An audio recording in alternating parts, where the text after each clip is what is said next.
গাজায় ত্রাণবাহী একটি নৌবহর থেকে ইসরায়েলি বাহিনী 2 কলম্বিয়ান নাগরিককে আটকের পর ইসরায়েলের বিরুদ্ধে ব্যবস্থা নিল কলম্বিয়া।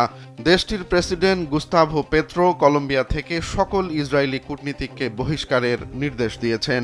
গাজাবাসীর জন্য জরুরি সাহায্য নিয়ে যাওয়া গ্লোবাল সুমুদ ফ্লোটিলা নৌবহরে ইসরায়েলি সামরিক বাহিনী হামলা চালায় এবং সেখানে থাকা 2 কলম্বিয়ান নাগরিক মানুয়েল বেদোয়া এবং লুনা বারেটোকে আটক করে।